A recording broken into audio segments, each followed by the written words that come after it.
반갑습니다. 최종원입니다. 이번 시장 급락 구간에서 또 하나의 사연이 있는 종목이 나왔습니다. 상상인이라는 종목인데 루머가 있다라는 거예요.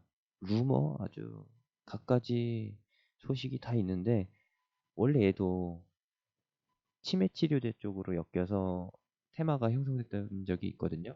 그런 부분에 있어서 제약바이오 루머와 이제 하락, 공매도 쪽으로 엮일 수 있을까? 라고 봤는데 전혀 아닌 쪽으로 루머가 나왔고 주가 역시도 2만 원대에서 만 원대까지 토막 나면서 그 코머시랑 주가 상태가 비슷하게 됐어요. 근데 여기 자세하게 파고 들여다보니 무상증자 패턴도 똑같고 그 패턴도 똑같다. 이걸 보시게 되면은 아, 당했구나라는 것을 아실 겁니다. 이제 본론으로 들어가 보도록 하죠. 시작 전에 하단에 구독과 따봉 버튼 눌러주시고요. 재밌게 보시기 바랍니다. 먼저 봐야 될 거는 상상인의 오늘 뉴스예요. 오늘 어떤 루머가 확인이 됐느냐? 대표이사 사망설이에요. 그리고 상상인의 대주주가 지분을 은행에 맡기고서 대출을 받았다. 주식담보대출을 받았는데 돈을 못 갚아서 반대 매매를 당했다. 대주주 지분이 은행에서 강제 청산당하게 됐다. 뭐 이런 소문도 있었는데 전혀 아니다라고 발표한 거죠. 내용을 보시게 되면은 대표이사 의견이 있네요. 우리는 바이오주 주식담보대출이 없고 이번 급락장에서 증권사에서 신용거래를 잘 해주었기 때문에 피해는 없었다. 주식담보대출 비율도 증권사보다 더 높게 관리하고 있고 그리고 투자자들이 우려하는 것처럼 손실이 생기는 구조가 아니다 라는 거예요. 상상인 원래 텍셀레트컴이라는 회사였는데 이번에 골든브릿지 증권을 인수하면서 이름이 바뀌게 됐죠. 피인수된 골든브릿지 증권은 상상인 증권으로 이름이 바뀌었고요. 텍셀레트컴은 원래 저축은행을 두 개 가지고 있었는데 골든브릿지 증권, 증권사까지 인수하면서 아예 이름을 바꿨다라는 겁니다. 지주사 체제로 올라간 것이죠. 그래서 텍셀레트컴 내에는 이제 증권사나 저축은행, 제2금융권이라고 보면 되겠네요. 제2금융권 두 개. 이렇게 해서 세 개의 금융사를 가지고 있다라고 봐주시면 되겠습니다. 은행 가지고 있으면은 제2금융권, 저축은행 가지고 있으면은 수익성은 일단 기본적으로 깔고 들어가는 거라고 보시면 되겠고요. 실적 부분에 있어서 문제될 게 전혀 없다.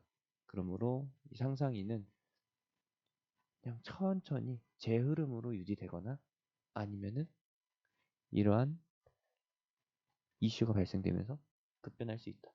라는 거. 정말 정적으로 가거나 아니면은 급변하거나 이런 식으로 진행될 수 있는 주가 그런 종목이라는 거 이해해 주시면 되겠고요. 대표이사의 마지막 멘트를 보시게 되면은 시장에 참여하고 있는 상상인 보유자들의 반대 매매가 청산됐고 이로 인해서 투매가 나왔다. 그리고 그것과 별개로 이제 상상인의 주가 모멘텀은 변화가 없다라는 게 의견이죠. 이번에 사망설이 돌면서 해프닝이 발생됐고 그로 인해서 주가 하락이 나왔을 것이다. 이러한 루머를 이용한 세력이 있을 것이다 라고 하는데 뭐 강한 법적 조치 당연히 안 하겠죠. 왜냐? 이제 보시면 되겠습니다. 최근에 무상증자를 진행했습니다. 이것도 체크해 볼 부분인데 추가 상장된 주식 물량은 95만 아니죠. 950만 주가 조금 안 되는 수준이고 추가된 후에는 주식 수가 5,600만 주 가량 됩니다. 20% 가량이 늘어난 것이죠.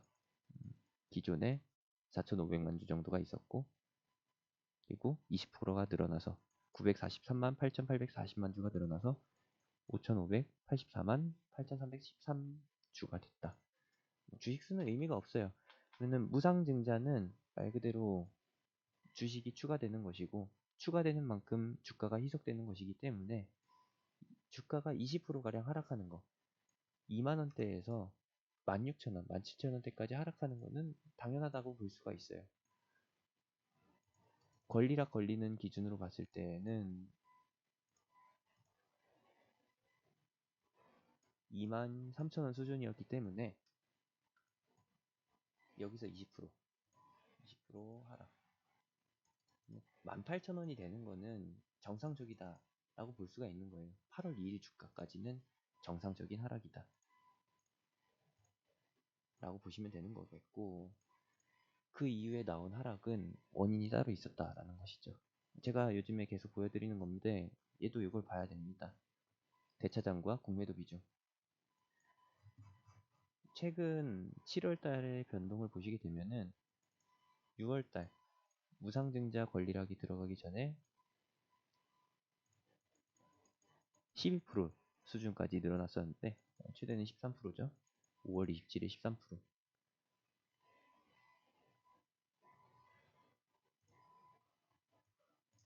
19,000원 가격대에서 13%까지 늘어났었고, 그리고 6월 17일이면은 여기네요.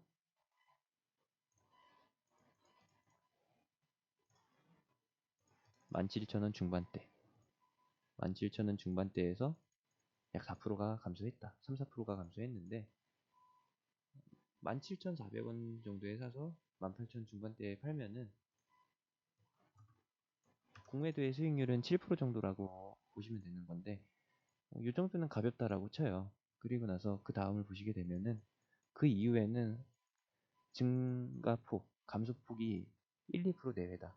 즉 대차장고에 의한 주가 변동은 그렇게 크지 않다. 영향이 크지 않다라고 볼 수 있는 것이고, 두 번째로 보시게 되면 이제 그걸 봐야겠죠.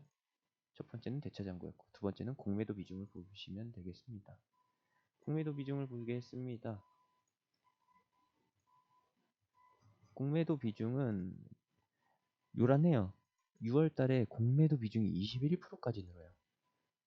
6월 달, 6월 10일 보도록 합시다. 6월 10일 여기죠. 여기서 공매도 비중이 20%예요.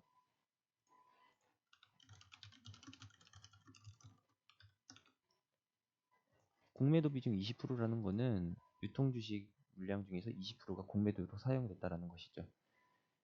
무상증자 진행 후 5,500만 주인데 무상증자 진행 전은 4,500만 주라고 말씀드렸었습니다. 그러면은 계산을 해보죠. 4,500만 주 곱하기 20%. 900만 주가 공매도로 사용됐고, 이 당시 주가로 보시면은 22,000원. 약 2천억 가량의 공매도가 진행됐다라는 거예요. 어마어마하죠? 여기서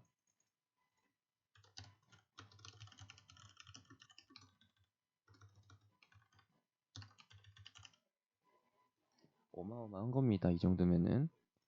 근데도 주가가 버텨줬다는 거는 왜 버텨줬냐? 무상증자라는 호재가 있으니까. 그래서 버텨준 거죠. 그리고 나서 7월 17일에 여기서 확 줄어듭니다. 가격대는 이제 21,000원에서 2만원 중반선. 그러면은 5% 정도 수익이겠네요. 2천억에 5%면은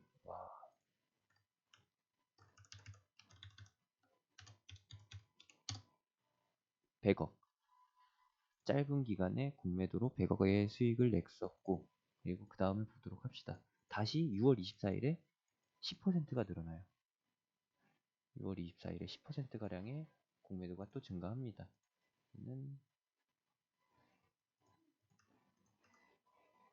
6월 24일 여기고요. 가격은 단가는 21,000원 중반 수준. 그리고 다시 줄어든 거는 7월 1일에 확인됐습니다. 7월 1일에 여기네요. 공매도가 손실을 좀 봤네요. 여기에서는 공매도가 손실을 봤는데 여러분들 이거를 잘 알아두셔야 됩니다. 권리락이 걸리기 3일 전에 미리 매수를 해둬야지 어떻게 되느냐? 그 권리를 받을 수 있다. 상상인의 무상증자 권리를 받을 수 있다라는 것이고, 그것 때문에 여기서 산 거죠. 무상증자를 받기 위한 목적으로 들어간 것이고, 그리고 거기서 쇼커버링도 동시에 진행됐다 라고 봐주시면 되겠습니다. 그렇게 7월 15일까지 공매도가 감소하는데, 여기입니다. 2,000원 아니죠, 2만원 초반까지 계속해서 공매도 비중이 줄고 다시 한번 7월 22일에 늘어나죠. 여기입니다. 네모로 표시하죠. 여기서 공매도 비중이 다시 증가하는데 8%가량이 증가합니다. 여기서요. 8%. 무상증자가 반영된 후는 5,500만 주입니다. 8%를 보면은 440만 주가 공매도로 진행된 것이고, 금액을 계산해 보면은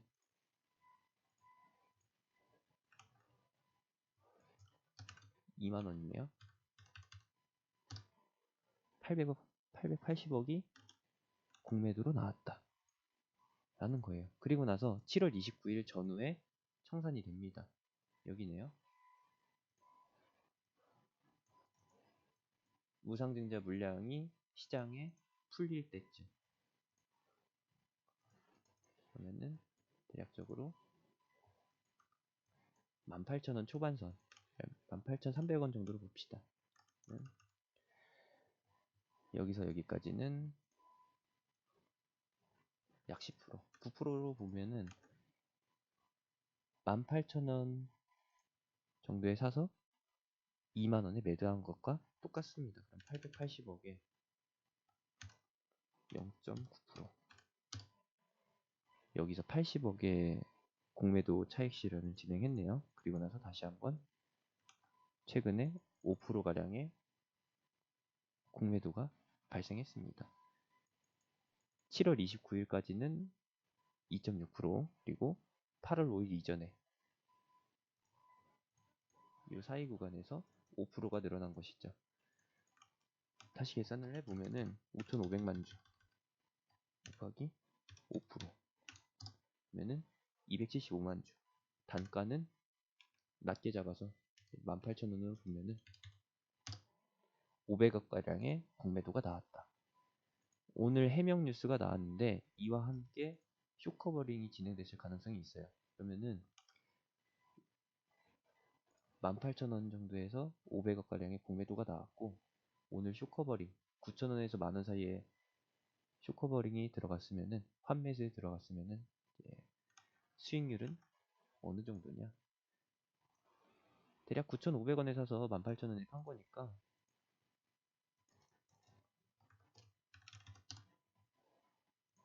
어마어마하네요. 수익률이 거의 80%를 육박합니다. 500억가량의 공매도의 수익률이 80%다. 500억 곱하기 80%는 400억. 여기서 진짜 제대로 공매도가 진행됐으면은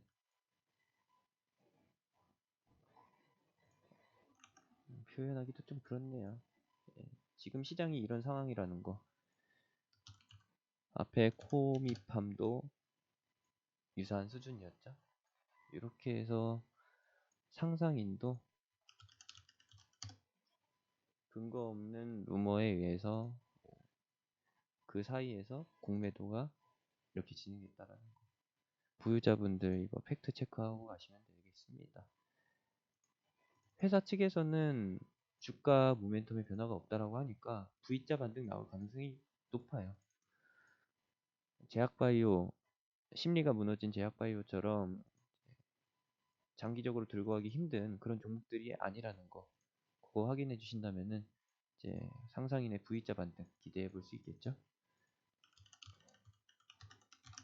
골든브릿지 증권 같은 상상인 증권 같은 경우에도 비슷한 상황이라고 보시면 되겠고,